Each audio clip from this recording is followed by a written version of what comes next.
The top 5 mysterious unsolved cases. Jackie Sutton. In late October 2015, seasoned British journalist Jackie Sutton arrived at a Turkish airport to catch her connecting flight to Iraq, where she'd been working with the free speech organization IWPR. Hours later, she was found dead in an airport restroom.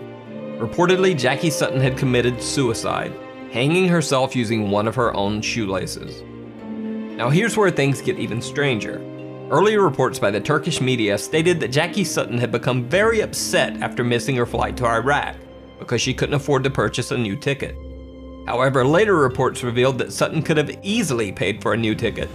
She was found carrying over 2,000 euros and 2 credit cards. Even more suspicious, another security camera clip taken shortly before Jackie Sutton's death shows her carrying what appears to be a shopping bag containing purchases made at the duty-free shop in the airport. Critics have argued that it seems highly unlikely that Jackie Sutton would suddenly decide to do a bit of shopping shortly before committing suicide. So was Jackie Sutton's death a suicide or something more sinister? Let me know what you think in the comments below. Lars Mattank. Lars Mattank was a young German man who went on a holiday trip with friends to Varna, Bulgaria. While there, Mattank was involved in a fight with some other tourists and suffered a ruptured eardrum. Because of the ear injury, Lars Mattank was unable to fly, so he couldn't return to Germany with his friends. He rented a room in a hostel in a poor area of Varna, Bulgaria, determined to wait until his ear had healed enough so that he could fly back to Germany. However, that same night, Lars Mattank called his mother and said that there was something strange about the hostel that he was staying in, and that she should cancel all of his credit cards. Even later that same night, Lars Mattank left his hostel room in a panic, headed for the airport. He called his mother again, this time saying that 4 strange men were following him and that he was hiding. 2 hours later, Lars Mattank caught a cab and arrived at the Varna airport in the early morning hours. On airport security cameras, Lars can be seen entering the airport with his luggage.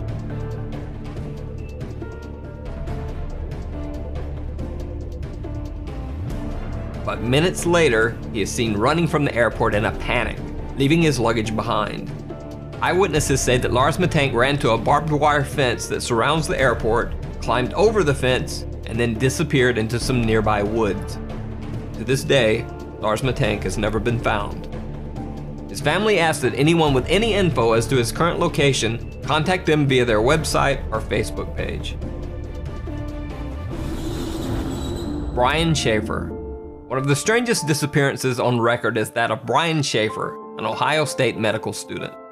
On March 31st, 2006, Brian Schaefer decided to go out for a night on the town with some of his college friends. They met at the Ugly Tuna Saloona, an upstairs bar at Ohio State's South Campus. Brian can be seen arriving at the bar with his 2 friends. They're smiling and laughing as they exit the escalator to the 2nd floor bar. Around 10 p.m., Brian called his longtime girlfriend, with whom he had planned a spring break getaway to Miami a few days later. Brian told her that he loved her and would see her soon. Brian's girlfriend said that the call was nothing out of the ordinary. Later, Brian Schaefer is seen again on security camera near the escalators, talking to 2 girls. He seems to say goodbye and then heads back into the bar.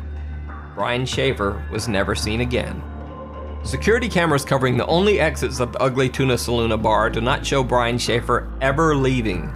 The only possible other exit would have been through an area of the bar that was under heavy construction at the time and closed off to the public.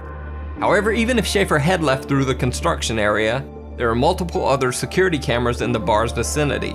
None of these cameras picked up footage of Brian Schaefer ever leaving the bar.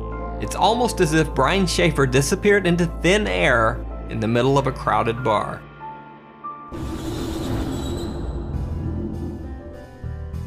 Alan Gill. On the evening of February 23, 2014, Alan Gill took a strange trip through Cornwall, England. Captured by surveillance cameras, Gill spent his evening wandering the streets of several different cities for hours. He was seen in Wadebridge, then traveled by bus to Truro, then on to Newquay, then back to Perranporth. No one knows why Alan Gill took this strange trip, or what he was doing wandering the streets of 4 different cities all night. The next morning, the dead body of Alan Gill was found washed up on the shore of Perranporth Beach. Gill was naked except for 1 sock and 1 shoe. But the story gets even stranger. Alan Gill's other sock was found wadded up inside his mouth, wrapped in the cord of a pair of earbud-type headphones. Near his body was a black jacket containing a wallet with 95 British pounds, but his bank cards, credit cards, and ID were missing. However, the wallet contained a single bizarre picture: Alan Gill as a child.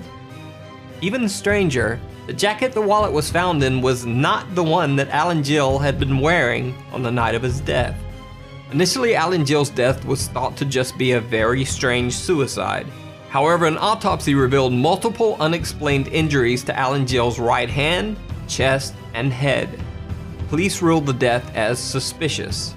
The case still remains unsolved, and no one knows exactly what happened to Alan Gill. The Jamison family. One of the most bizarre disappearances in recent history is that of the Jamison family of Eufaula, Oklahoma. Pastor Gary Brandon claims that the Jamisons told him that their home was haunted by angry spirits. The Jamisons said that they had made contact with the spirits of a dead family in their house, and that their 6-year-old daughter Madison often talked to the ghost family's child. The Jamisons said that 2 of the ghosts were called Emily and Michael, and that one of the apparitions had wings like an angel. Allegedly fearing for the safety of his family, Bobby Jamison had asked Pastor Brandon if there were quote-unquote special bullets that he could use to fight off the intruding spirits. Pastor Brandon also said that Jamison mentioned that he had obtained a quote-unquote satanic Bible in order to attempt to ward off the ghostly beings. On October 8, 2009, the Jamison family loaded their pickup truck for a trip. They can be seen on their own front yard security camera moving things from their house to their truck. Bizarrely, the family seems to be in some sort of daze or trance-like state, making dozens of trips back and forth from the house to the truck, but never talking to each other once. After loading the truck, the Jamisons pulled out of the driveway and were never seen alive again. 8 days later, the Jamisons' pickup truck was found by the side of the road. Locked inside the truck were the Jamisons' wallets and IDs, their cell phones, and $32,000 cash. Also locked inside the truck was the family's small dog, which was nearly dead from starvation. A massive statewide search was launched for the family over the next 8 months, but nothing was found. Multiple theories were circulated. One that Bobby and Sherilyn Jamison had been meth users and had been involved in a meth deal gone bad.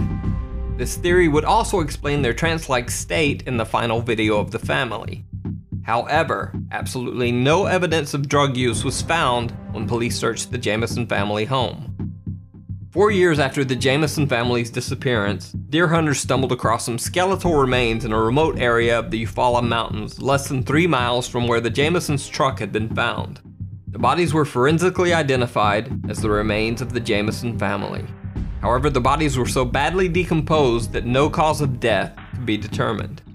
The reason for the Jamison family's strange behavior and the cause of their death remains a mystery to this day.